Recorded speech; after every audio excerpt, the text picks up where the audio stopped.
नमस्कार। तो आपका स्वागत है आपके अपने चैनल में। आज का जो टॉपिक है वो हम देखेंगे कर्नाटक वॉर्स का। ठीक है, तो आपको ये ध्यान में रखना है कि हालांकि ये थोड़ी थोड़ी वीडियोस लंबी जा रही हैं और साथ में ही आपको टाइम जो है अभी कम है आपके प्रीलिम्स के लिए, राइट। तो सीक्वेंस के साथ आपको चलना है। एक बार अच्छे से सिनेरियो को समझ लोगे, इतिहास में सिर्फ सिनेरियो समझना होता है, आपको डेट्स ऑटोमेटिकली याद रह जाती हैं। ठीक है, तो बिल्कुल आराम से धीरे धीरे, अगर कोई क्वेरी है आपको किसी चीज़ से रिलेटेड और अगर आप इस चीज़ के PDF नोट्स भी चाहते हैं तो आप हमें टेलीग्राम लिंक पे शेयर कर सकते हैं, आप हमें मैसेज कर सकते हैं। टेलीग्राम लिंक आपको डिस्क्रिप्शन में मिलेगा। ठीक है, तो चलिए शुरू करते हैं कर्नाटक वॉर्स। तो देखो एज यूजुअल पहले हम कर्नाटक वॉर्स की टाइमलाइन को स्टडी करते हैं कि कर्नाटक वॉर्स जो हैं वो कब कब शुरू हुए थे। देखो टोटल 3 कर्नाटक वॉर्स हुए हैं, राइट। तो फर्स्ट कर्नाटक वॉर की मैं बात करूं, फर्स्ट मैं CW लिख देता हूं, कर्नाटक वॉर्स। इसका जो समय है वो कब का रहेगा? इसका समय है 1740 टू 1748 का। ठीक है, सेकेंड कर्नाटक वॉर, ठीक, सेकेंड कर्नाटक वॉर का जो समय है वो रहेगा 1749 to 1754। Clear? And third Karnataka war, third Karnataka war का क्या समय रहेगा? 1758 टू 1763। All clear? ये आपकी टाइमलाइन है कर्नाटक वॉर्स की। अब हम देखते हैं इसका जो सिनेरियो है वो सिनेरियो कैसे चलता है कर्नाटक वॉर्स का, कैसे कैसे कर्नाटक वॉर्स जो हैं वो होते हैं। मैं इसको रब कर देता हूँ, आपने स्क्रीनशॉट ले लिया हो। ठीक है, चलिए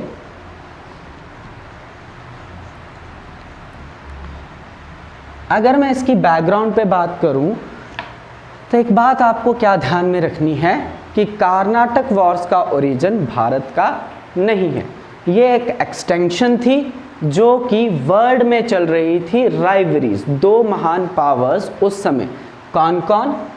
ब्रिटेन, बस ये बात को आप ज़रा ध्यान से देख लें, ब्रिटेन और दूसरी फ्रेंच। ठीक है, दोनों ने क्या किया है? उपनिवेशवाद यानी कि कॉलोनिज्म की शुरुआत की है। आपको पता है ब्रिटेन की जो कॉलोनीज़ हैं वो ऑल ओवर द वर्ल्ड रही हैं। ठीक है, वर्ल्ड हिस्ट्री में आप इस बात को पढ़ते हैं, मैं इतना डिटेल में इसमें नहीं जाऊंगा। और फ्रेंच ने भी कॉलोनीज़ शुरू की हैं। क्यों कॉलोनीज़? क्यों? क्योंकि रॉ मटेरियल किसी कंट्री का यूज़ करना और अपनी इकोनॉमी को और अच्छा बनाना। ठीक है, ये बात आपको समझ आ रही है। अब क्या होता है कि इनके बीच में होड़ लग जाती है और इस होड़ में ये दोनों एक दूसरे के दुश्मन बन जाएंगे कि जिसकी जितनी ज़्यादा कॉलोनीज, जितनी ज़्यादा एडमिनिस्ट्रेटिव पावर, उतनी ज़्यादा और उतना ज़्यादा क्या है? एक्सप्लोर हो रहा है इकोनॉमी का। ठीक है, और क्या हो रहा है? दूसरे देशों को ये खा रहे हैं, अंदर से उनका इकोनॉमिक ड्रेन कर रहे हैं और अपने देश को समृद्ध बना रहे हैं। दोनों में इस बात की होड़ लग जाती है किसकी कॉलोनीज ज़्यादा है किसकी नहीं। और इसी बीच में क्या होता है आपको पता है, ब्रिटेन और फ्रेंच जो हैं वो इंडिया में भी हैं। अब सिनेरियो वर्ल्ड में कैसे जुड़ता है? आपके ऑस्ट्रियन वॉर से। किससे? ऑस्ट्रियन, ऑस्ट्रिया नहीं, ऑस्ट्रेलिया नहीं, Austrian. Austrian war actually start होते हैं 1740 टू 1748। उसकी एक्सटेंशन है ये इंडिया फ्रेंच की, ब्रिटेन फ्रेंच की राइवरी इन इंडिया। ठीक है, तो ऑस्ट्रियन वॉर्स चले हैं, उसकी एक्सटेंशन है इंडिया में। यही वॉर्स को कंटिन्यू किया है यहाँ पे, क्योंकि यहाँ पे भी ये दोनों एक दूसरे के अगेंस्ट हैं यहाँ पे। ठीक है, और जिसका इम्पैक्ट जो है वो इंडिया में देखने को मिलता है। क्लियर? अब सिनेरियो क्या चलता है वॉर का इंडिया के व्यू पॉइंट से हम देख रहे हैं, इसको हम नहीं देख रहे अभी, मॉडर्न हिस्ट्री का पार्ट है। ऑब्वियसली, और वर्ल्ड हिस्ट्री का टॉपिक हम इसमें नहीं डिस्कस करेंगे। ठीक है, तो सिनेरियो इंडिया में कैसा बनता है कि दोनों एक दूसरे के कट्टर दुश्मन तो हैं, राइट। अब क्या हुआ कि ब्रिटेन ने क्या किया कि फ्रांस के कुछ शिप्स जो हैं वो कैप्चर कर लिए, सीज कर लिए। ठीक है, अब फ्रेंच को गुस्सा तो आएगा, नेचुरल सी बात है। और ये बात कहाँ की है? कर्नाटक की वॉर है, कर्नाटक की बात है ये। कर्नाटक जो है मद्रास के बिल्कुल एक साइड पे जगह है, अगर इंडियन मैप के हिसाब से आप इसको देखो। ठीक है, तो वहाँ पे उन्होंने जो शिप हैं वो सीज कर लिए, और इसके लिए फ्रेंच ने क्या किया, जो उस समय कर्नाटक के नवाब थे, नवाब अनवर उद दीन। ठीक है, कौन नवाब है? नवाब अनवर उद दीन, कर्नाटक के ये हैं। तो फ्रेंच ने उनसे मांगी हेल्प। ठीक, अब फ्रेंच ने हेल्प मांगी तो उन्होंने क्या किया है, इन्होंने ब्रिटिशर्स को चैलेंज कर दिया, बोल दिया कि भैया मेरी लैंड पे डिस्ट्रक्शन वाला कोई पार्ट नहीं होना चाहिए। ठीक है, तो जिस वजह से वहाँ पे कुछ होता नहीं है, बट अपने शिप्स का बदला तो लेना है कि हमारे शिप सीज कर लिए। तो फ्रांस ने क्या करता है, फ्रांस का जो एक्शन रहेगा वो क्या रहेगा, उसने अटैक कर दिया, रिटेलिएट बोलेंगे इसको, वैसे रिटेलिएट किया अपने शिप्स का बदला करने के लिए। कहाँ पे? मद्रास में। ठीक है, इन 1746 की ये बात है। और बस फिर क्या था, लड़ाई तो होनी थी, स्वाभाविक था। अब वर्ल्ड में भी वॉर चल रही है, यहाँ भी वॉर चल रही है। अब जब तक वो वर्ल्ड वाली वॉर जो ऑस्ट्रियन वॉर से शुरू हुई है उसका कोई रिजल्ट नहीं निकलता, तब तक इसका भी कोई रिजल्ट नहीं निकलेगा। तो होता क्या है, 1748 की बात है। ठीक है, ऑस्ट्रियन वॉर्स रुक जाते हैं। और ऑस्ट्रियन वॉर्स रुकने का कारण क्या था? ट्रीटी, ऑब्वियसली एक संधि। और वो ट्रीटी कौन सी थी? ट्रीटी ऑफ एक्स ला चैप्ले। ठीक है, कौन सी ट्रीटी है? ट्रीटी ऑफ एक्स ला चैप्ले। और वर्ल्ड में ये वॉर रुक गया है तो ऑब्वियसली इंडिया में भी ये वॉर रुक जाएगा। और इंडिया में ये वॉर रुकता है ट्रीटी ऑफ मद्रास से। ठीक है, ये ट्रीटी ऑफ मद्रास जो कब हो रही है? 1748 में। ठीक है, ये इंडिया में हो रही है। और ट्रीटी ऑफ एक्सला चैप्ले ये वर्ल्ड में ब्रिटेन और फ्रांस के बीच में शांति समझौता है, युद्ध विराम है। ठीक है, ट्रीटी ऑफ मद्रास ये भी 1748 में, पर ये इंडिया में हुई। क्लियर? और ये वर्ल्ड में हो रही है बिटवीन फ्रांस, ठीक है, और ब्रिटेन। क्लियर? अब इस समझौते के अनुसार क्या होता है, जो मद्रास इन्होंने कैप्चर किया होता है फ्रांस ने, वो उनको वापस देना पड़ता है। ये इसका रिजल्ट था। चलो अब बढ़ते हैं अगले वॉर की तरफ। अगले वॉर की तरफ हम देखेंगे कि कैसे सेकेंड वॉर जो है वो होता है। चलिए आगे देखते हैं। आगे हमारे पास है आपका सेकेंड कर्नाटक वॉर। समय आपको पता है 1749 टू 54। देखो ये जो वॉर है, इस वॉर को आपको ध्यान से अंडरस्टैंड करना है। ठीक है, अब ध्यान से अंडरस्टैंड क्यों करना है? यहाँ पकने वाली है खिचड़ी, क्योंकि दो चीज़ें एक साथ होने वाली। पहले काम तो आपको ये पता है कि ब्रिटिश और फ्रेंच की राइवरी तो चल ही रही है, इनके बीच में इंडिया में भी फूट पड़ चुकी है, तो कहीं ना कहीं झटका तो होना ही है। 48 में एक वॉर ख़त्म हुआ और सेकेंड वॉर एक साल के अंदर अंदर ही सेकेंड वॉर जो है वो शुरू हो जाती है। कारण क्या होता है? देखो, दोनों आए हैं टेरिटरी के लिए, दोनों आए हैं टेरिटरी के लिए।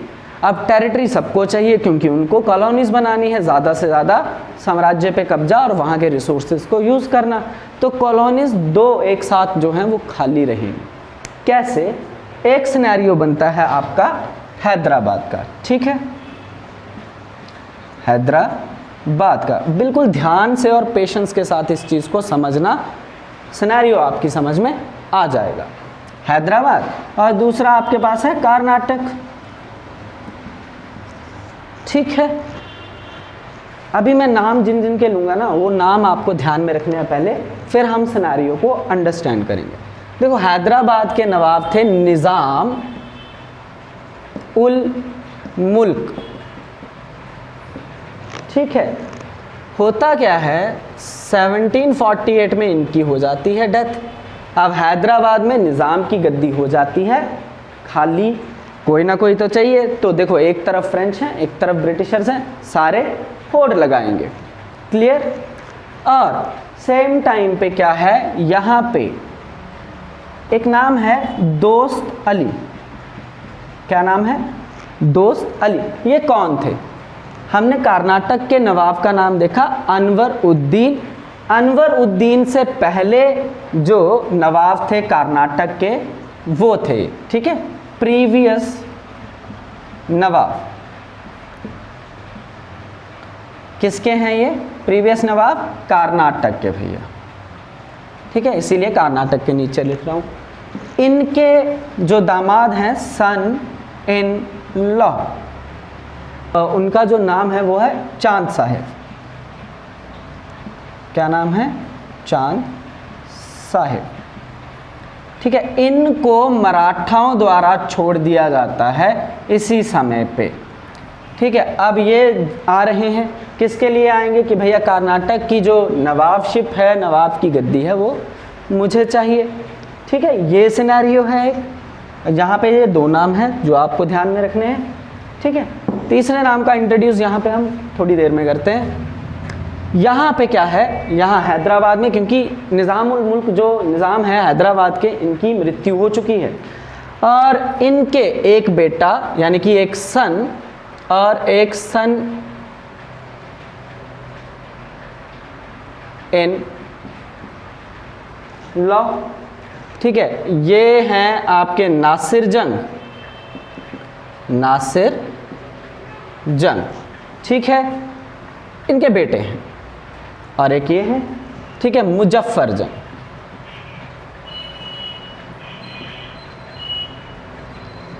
इन दोनों के बीच में आपस में हो जाती है टकरार कि भैया मुझे गद्दी पे बैठना है, मुझे गद्दी पे बैठना है। क्लियर। ठीक है, अब देखो कौन किसका साथ देगा। जो चांद साहिब हैं, ये फ्रेंच का अलाय है, बहुत तगड़ा पहले से ही फ्रेंच अलाय। ठीक है, चांद साहिब फ्रेंच अलाय है पहले से। अब ये साथ देगा फ्रेंच का, फ्रेंच साथ देते हैं, सिनेरियो समझा रहा हूँ, फ्रेंच साथ देते हैं किसका? मुजफ्फर जंग का। ठीक है, फ्रेंच किसका साथ देंगे? मुजफ्फर जंग का। और साथ के साथ अब ऑब्वियसली जिस एक साइड पे फ्रेंच है तो दूसरी साइड पे कौन होंगे? दूसरी साइड पे होंगे आपके ब्रिटिशर्स। सिनेरियो ऐसा बनता है लड़ाई का कि 1749 में बैटल ऑफ अंबुर होती है। क्या होती है? बैटल ऑफ अंबुर होती है। अब बैटल ऑफ अंबुर, ठीक है, 1749 का सिनेरियो है। 1749 बैटल ऑफ अंबुर। अब इसमें क्या होगा? इस लड़ाई में अनवरुद्दीन जी जो हमारे नवाब हैं करंटली समय के, किसके? कर्नाटक के, वो मारे जाएंगे। किसकी डेथ हो जाती है यहाँ पे? अनवरुद्दीन की। ठीक है, डाइड या DEATH, डेथ ऑफ अनवरुद्दीन। ठीक है, और हैदराबाद की निज़ाम की गद्दी पे बिठा दिया जाता है मुजफ्फर जंग को। ठीक है, इतना सिनेरियो क्लियर। अब आते हैं थोड़े समय बाद, हालांकि अनवरुद्दीन आपके मुजफ्फर जंग को हटा भी दिया जाता है अंग्रेज़ों द्वारा। ठीक है, तो अब बात करते हैं कर्नाटक की। तो कर्नाटक में क्या सिनेरियो बनता है? कर्नाटक में, ठीक है, क्या होता है कि ट्रिंचोपोली जो जगह है, TRIN, मैं लिख भी देता हूँ, TRINCHI, ट्रिंचनोपोली। ठीक है, यहाँ पे मोहम्मद अली हैं। कौन है? मोहम्मद अली। ठीक है, मोहम्मद अली हैं, तो इनकी सपोर्ट नहीं कर पाए हैं कर्नाटक वॉर्स के टाइम पे। कौन? ब्रिटिशर्स। अब ब्रिटिशर्स क्या हैं? ब्रिटिशर्स में एक खतरनाक इंसान है Robert Clive. Robert Clive plan बनाता है मोहम्मद अली के साथ मिलके कि भैया जी क्या करें, अटैक करते हैं। ठीक है, तो क्या बोलते हैं कि भैया कर्नाटक पे अटैक करते हैं सीधा सीधा, उसकी कैपिटल आरकोट में। ठीक है, ये क्या है? आरकोट जगह है, कर्नाटक की ये कैपिटल है। ठीक है, यहाँ अटैक करते हैं और बस कर्नाटक सरप्राइज्ड और युद्ध हार जाएंगे। और हुआ भी ऐसा ही। और मोहम्मद अली को प्रॉमिस किया गया था कि आपको ही वहाँ का नवाब जो है बनाया जाएगा, और वो हुआ। अब इस युद्ध में फ्रेंच को बहुत ज़्यादा नुकसान होता है, जो इन्वेस्टमेंट है वो काफ़ी ज़्यादा होती है। और इन सब को जो फ्रेंच की तरफ से लीड कर रहे हैं वो ड्यूप्लेक्स हैं। कौन है? ड्यूप्लेक्स। ड्यूप्लेक्स को इनकी पॉलिसीज़ के कारण, हैवी लॉसेस के कारण, ठीक है, इनको और वर्ल्ड का जो सिनेरियो चेंज हुआ है उसके कारण इनको जो है 1754 में वापस बुला लिया जाता है फ्रेंच। और उसके बाद नेक्स्ट जो है वो फ्रांस के गवर्नर जो हैं वो कंडक्ट करते हैं, और क्या होता है, इनके बीच में हो जाती है, जो नए वाले आएंगे इनके बीच में क्या हो जाएगी? संधि। ठीक है, और इस संधि का नाम है ट्रिटी ऑफ पौंडीचेरी।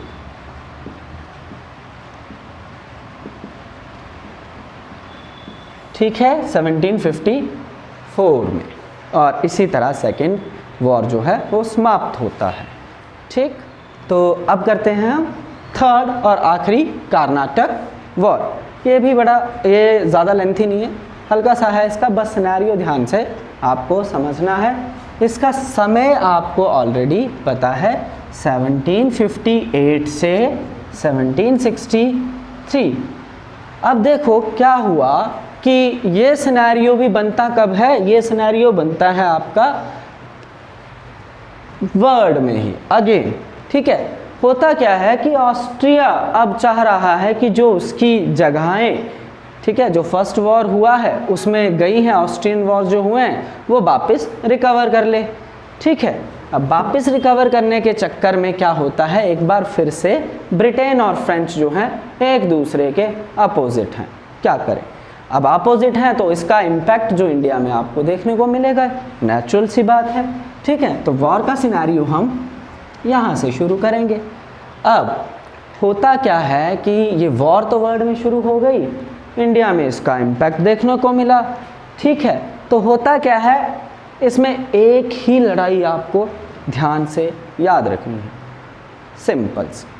ठीक है, 1760 में हुई है और उस लड़ाई का नाम है वेंडी वॉश।